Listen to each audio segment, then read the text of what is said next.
il y a des personnes qui ont tendance à baisser ou bien à refroidir dans l'adoration quand ils ont un petit problème. Non. Notre adoration doit surpasser notre vie humaine. Si. C'est-à-dire que la réalité qu'on vit n'est pas la vérité, en fait. La fin de ta vie. Si. C'est-à-dire, quand tu vas mourir ou tu vas partir, il y a deux chemins. Soit tu vas au ciel, soit tu vas Ça, tu vas. Voilà. Sauf que choisir. Donc, et là, je pense que, et je crois et j'affirme que le meilleur chemin, c'est le chemin du Seigneur Jésus. Bonjour, chers téléspectateurs, nous sommes de retour dans notre émission AC Talk, là où on dit tout, là où on dit vrai. Alors aujourd'hui, nous recevons sur notre plateau une voix vraiment dynamique, une voix qui vient de l'Éternel. La Bible déclare que dans la louange, Dieu descend parmi son peuple, mais dans l'adoration, l'on monte vers Dieu. Alors aujourd'hui, on reçoit sur ce plateau la chanteuse Néhémie Dié, adoratrice, qui viendra vraiment nous parler de son ministère, y compris de plusieurs choses, de comment elle a vraiment senti que l'Éternel l'appelait vraiment à ce domaine d'activité-là, qui est de chanter, pas seulement chanter, mais de chanter pour le Seigneur Jésus-Christ. Alors, restez connectés. Au passage, likez, commentez et surtout, partagez.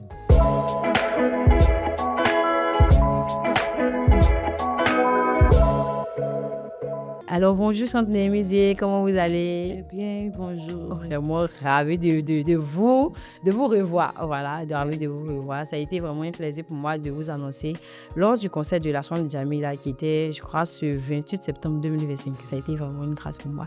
Alors déjà, présentez-vous brièvement à ce public-là qui ne vous connaît pas.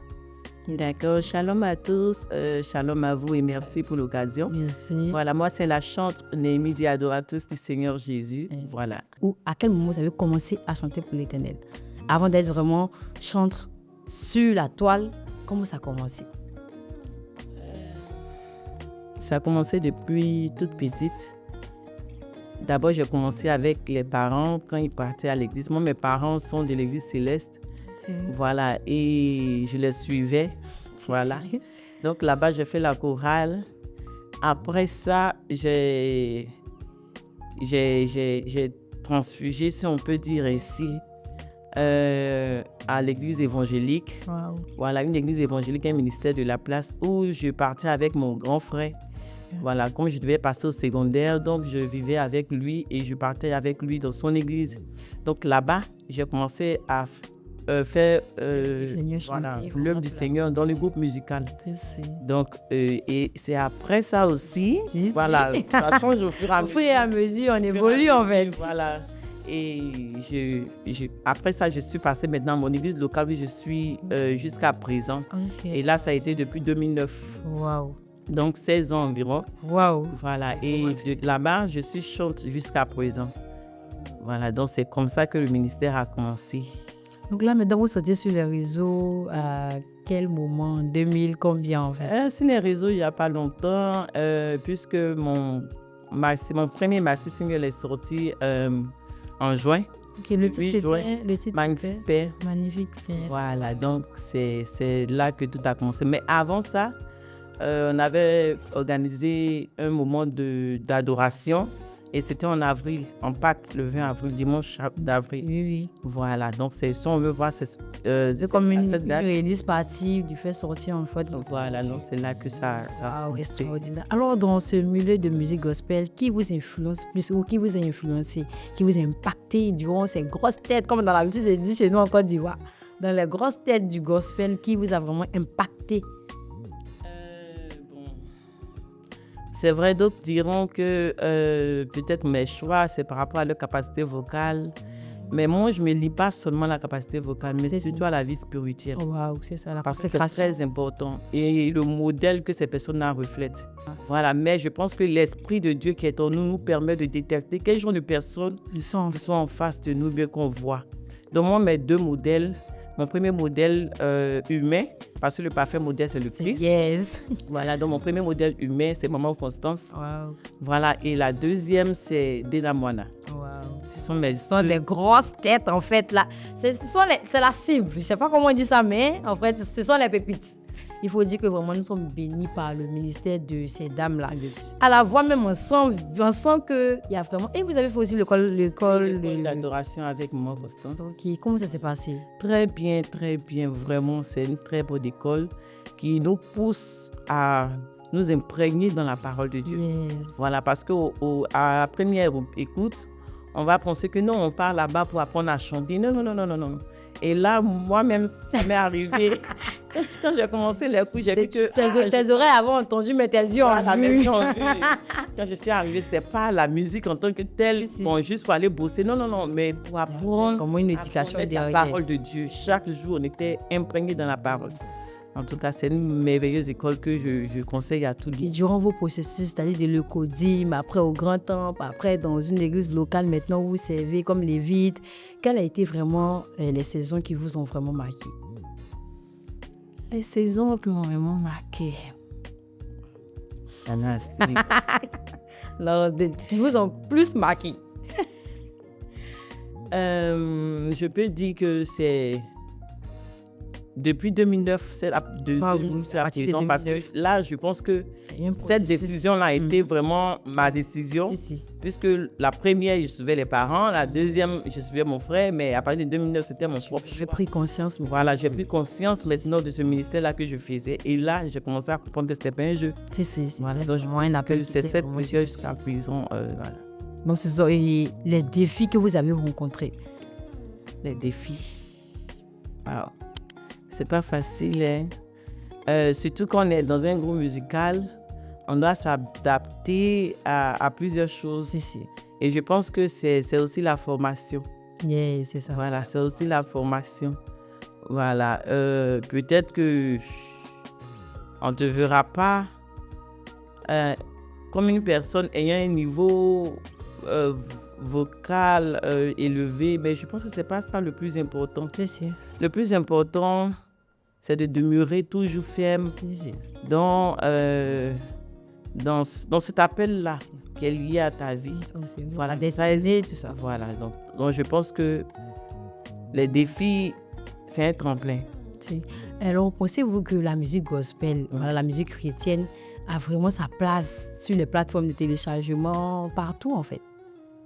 Est-ce que vous avez votre place? En tant que chanteuse, vous avez votre place de sortie vraiment dans les stades, dans les grandes salles d'événements, comme par exemple chez nous ici au Parc des Expositions, au Palais des Sports de 13 villes ou au stade même BIP même. Est-ce que c'est possible que les chants chrétiennes sortent aussi comme, bon, il n'y a pas envie de parler, mais est-ce que c'est possible, selon vous? J'ai une seule réponse. Si. Si c'est possible que Jésus soit partout, alors je serai partout. Waouh, ça c'est une prophétie. Ça c'est une prophétie. Je pense que c'est possible. C'est possible parce que si Dieu, c'est la même musique qui n'a rien de nouveau sur le soleil. Donc si des personnes l'ont fait hier, nous également on peut le faire aujourd'hui. Et donc ça seulement c'est possible. Alors quels sont vos différents plats de téléchargement? Est-ce que vous avez déjà lancé des challenges sur vos comptes? Bon, vous pourrez citer TikTok, Facebook, etc. Bon, les challenges, juste un petit challenge sur Magnifique Père, où j'ai dit... Non, ça n'a pas été un petit challenge parce que nous avons tous répondu. Hein. J'ai dit simplement, sors-moi tes blocages voilà, sur la chanson. Mais le plus important, c'est que les gens puissent écouter les paroles et que ça puisse transformer des vies. Voilà, donc. Alors, parlez-nous un peu de vos projets actuels, en fait. Vos projets actuels sur... peut-être des albums qui arrivent ou des concerts, des moments d'adoration. On en a besoin en fait. Oui. Qu'est-ce que vous avez? Sur les projets à venir, comme je sais que j'ai la source intarissable qui est Jésus. C'est ça. Donc certainement, il y aura des programmes, mais les dates seront communiquées sur la plateforme de téléchargement, sur les réseaux sociaux, comme on le dit. Alors, moi, je pense qu'il n'y a rien de nouveau. Comme je l'ai dit, il n'y a rien de nouveau sous le soleil. Quand Dieu donne une vision, il a la capacité d'envoyer la provision qui va avec. Et en dehors de la musique chrétienne, qu'est-ce que vous faites comme activité? Vous avez des activités? Oui, en dehors de la musique chrétienne. Parce que, excuse-moi, entre parenthèses, la Bible dit que Déborah était épouse, elle était juge en même temps, Déborah était une servante de Dieu. C'est-à-dire qu'elle servait Dieu, elle jugeait même. Elle était dans le gouvernement. Et puis, elle était dans le gouvernement de Dieu. Et puis, elle était épousée, elle avait ses enfants, elle gérait sa maison. Donc, je veux savoir un peu, en fait, à vous, votre niveau. Bon, à mon niveau, tout d'abord, de profession, je suis délégué médical. Waouh, extraordinaire. Voilà, mais j'ai stoppé un peu parce que ce boulot-là, tu peux arrêter et puis après postuler. Il n'y a pas d'âge de fin, voilà. Donc, j'ai stoppé par rapport à certaines raisons. Et je suis une femme d'affaires, si je peux dire. J'ai des petites affaires à côté. Voilà. Non, je vous répéter un peu. Non, une femme d'affaires, en fait. C'est une ministre de l'Éternel. Donc là, les ministres sont... Tu peux être ministre, être maire, être député. Bon, beaucoup de gens ne gardent pas la sauce. Oui. Okay. Et puis, en plus de ça aussi, je suis décoratrice. Waouh. Voilà. Pour différents mariages, anniversaires, baptêmes, tout ça. Et le nom de la structure de décoration, c'est... c'est couleur d'une vie. Voilà. Waouh, extraordinaire. Bon, je veux préciser que je n'ai pas fait de formation en décoration. Wow. Non. Wow. Ça a été une plus grâce de l'Éternel. C'est un don que l'Éternel. C'est un surplus. Voilà. Donc, il ne faudrait pas que je me donne la gloire pour dire non, je me suis formée dans telle école. Non. Ok, alors, concernant les singles ou vos titres, quel est vraiment votre titre favorable? Et vous allez la chanter ici, sur ce plateau. Là, de AC Talk. Non, petit a cappella, de toute façon. Là, ça va chauffer parce que les 3 titres. Donc, on va chanter les 3 titres. C'est comme si on demandait à une mère parmi tes enfants. Qui est ton préféré? Ça, c'est pas possible. Bon, choisissez au moins un. On va prendre l'aîné. Ou celui qui a beaucoup streamé, en fait. Celui qui a été publié en premier. Si. C'est Magnifique Père qui a été publié. On vous écoute. Moi, juste le refrain. Ok, il n'y a pas de souci. Ok. Magnifique Père, magnifique Père. Waouh! Magnifique Père, tu es magnifique Père, mon ami, mon Jésus, tu es magnifique Père, mon fidèle compagnon, tu es magnifique Père, mon abri issu, tu es magnifique Père. Waouh! Extraordinaire. N'oubliez pas de mettre les cœurs pour la chante Némi dans les commentaires, s'il vous plaît. Alors, selon vous, dans 10 ans, comment vous voyez la musique chrétienne? À quel niveau vous voyez la musique gospel? Dans 10 ans, je vois, en tout cas moi, mes désirs, c'est que vraiment la musique chrétienne soit la musique la plus répandue. Wow. Voilà, pour que l'impact du nom de Christ soit vraiment révélé. Voilà, grand ou bien, je sais pas, répandu sur toute la planète. Parce qu'il est temps qu'on annonce. C'est une vérité universelle en fait. Jésus est Seigneur. Il faudrait, en tout cas, moi, on désire que toutes ces autres musiques-là se taisent. Et que le nom de... Ah, c'est fort, j'ai son l'onction. Alors, moi, je dirais que la chante Némi Dié doit vraiment se démarquer par son domaine d'activité dans la musique chrétienne. Quand je dis domaine d'activité, pas forcément le travail professionnel, non, je parle de la musique. Et là, c'est votre socle, c'est quoi? L'adoration, la louange, ou les lives ou les playbacks. C'est-à-dire quand les 4 là, quel est vraiment votre point fort? J'aime vraiment adorer. C'est une adoratrice du Père. L'adoration personnifiée, en fait. Moi, c'est comme ça que moi, je vous qualifie. Voilà, les autres vont vous qualifier de leur manière, mais moi, personnellement, c'est comme ça que moi, je vous qualifie. En tout cas, j'aime l'adoration. Voilà. Parce que dans l'adoration, c'est là, moi-même, je monte vers Dieu. C'est pas Dieu qui dit, non, moi-même, je monte vers Dieu. Donc là, on part vers le trône de grâce, là, vraiment pour... Et vraiment, quel est votre secret? Bon, pas secret, quelque chose de mauvais, en fait. En tant qu'enfant de Dieu, qu'est-ce que vous avez? Peut-être un verset que vous aimez beaucoup dans la Bible ou un chant qui vous ramène toujours vraiment au trône de grâce de notre Dieu. Un verset. Bon, moi, j'aime vraiment le livre de Romains 8. Okay. Voilà. Et je vais paraphraser parce que c'est long. Ce qui me plaît dans ce chapitre-là, la Bible dit que aucune tribulation, ni la mort, ni la vie, Yes.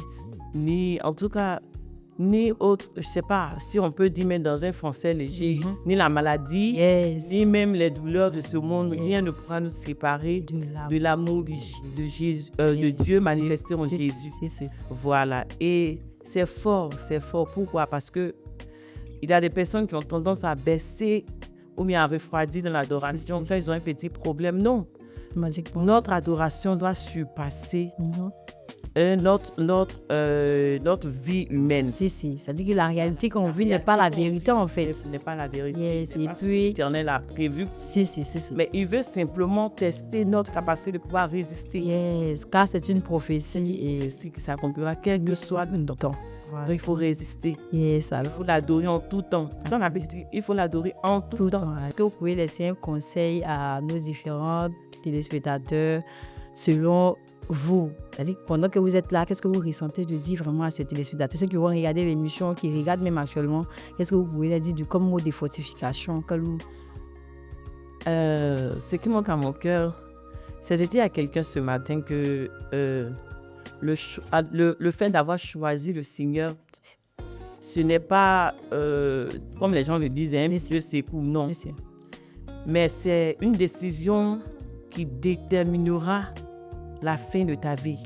C'est-à-dire, quand tu vas mourir ou tu vas partir, il y a deux chemins. Soit tu vas au ciel, soit tu vas au enfer. Ça, tu vas. Voilà. Sauf que choisir. Donc, et là, je pense que, et je crois et j'affirme que le meilleur chemin, c'est le chemin du Seigneur Jésus. Mais... Donc, ne dis pas aujourd'hui, j'accepte Christ et demain, tu mets un pied dehors. Quand tu veux, comme les vagues de la mer, voilà. Tu vas des loin, tu vas derrière, tout ça. Il faut être ferme dans ta décision. Quel que soit ce qui va se passer, il faut être ferme dans ta décision. Comme le Christ, quelles que soient les difficultés, il est resté ferme sur le chemin de Golgotha. Pourquoi?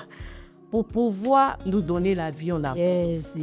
Si il a payé le prix. Comme nous, ou les étaient comme nous, vraiment, on n'allait pas avoir cette grâce. Ça allait chauffer. Donc, comme nous sommes à son image, on doit aussi suivre ses pas. En réalité aussi, il dit que ce n'est ni par la force, ce n'est ni par la chair, mais c'est par mon esprit. Donc, je pense qu'on a tout ce qu'il faut. Maintenant, alors, notre émission tient à sa fin. Et quel conseil vous pouvez donner vraiment à ces jeunes chantes-là ou ces dévanciers même qui n'ont pas vraiment encore eu ce... Et déjà, qui est votre producteur? Mon producteur, c'est mon époux. Waouh! Donc, je pense qu'on peut vraiment le saluer au passage. Merci vraiment. Avoir de nos jours un compagnon qui t'accompagne vraiment dans ton temps. Et puis, à plus forte raison, dans ce domaine d'activité-là, c'est une grâce. Et moi, je pense que le Seigneur va beaucoup vous aider et il vous fera aussi beaucoup de bien. Et moi, je pense que c'est comme une sémence, c'est comme s'il est en train de prêter à Dieu. Et quel que soit le temps que ça va prendre, je sais que le Seigneur vraiment va rendre ça au centuple au nom de Jésus. Alors, qu'est-ce que vous pouvez dire à une jeune fille, une jeune sœur ou une maman même qui veut se lancer dans la carrière musicale chrétienne, qui hésite encore? Quel message pour booster la personne, en fait? Booster la personne... À cette personne qui veut se lancer, si vraiment tu ressens l'appel de te lancer, fais-le. Voilà, parce que l'appel, c'est personnel. On le ressent personnellement d'abord, avant que peut-être Dieu ne confirme par certaines personnes. Mais toi, précisément, tu ressens ça en premier. Voilà, donc si tu veux te lancer, fais-le. Ne dis pas non, je chante pas bien. Pas une belle voix. Je n'ai pas une belle voix. Non, vraiment, la belle voix, ça n'assure pas que l'Éternel est forcément dans ce que tu fais. Voilà, mais je vais dire que toute chose, c'est l'Éternel qui équipe. Et c'est l'Éternel qui envoie. La formation se fait au fur et à mesure, ça ne finit pas. On apprend chaque jour que Dieu fait. Elle même dit que l'Éternel renouvelle ses bontés chaque jour. Donc, je pense qu'on peut profiter, au fur et à mesure, on profite des grâces de Dieu, on grandit en fait. On grandit en faisant, lance-toi. Et laisse l'Éternel faire le reste. Amen. Voilà. Merci beaucoup. Et donnez-nous rendez-vous sur vos différentes plateformes de téléchargement. Rendez-vous. Oui. où on peut vous trouver, où on peut écouter vos musiques. Oui, vous tapez simplement sur YouTube, comme sur Facebook, comme sur on appelle ça comme Telegram. Yes. Centre Néhémie simplement. TikTok, les challenges. Vraiment, on a besoin de vos challenges, on a besoin de force.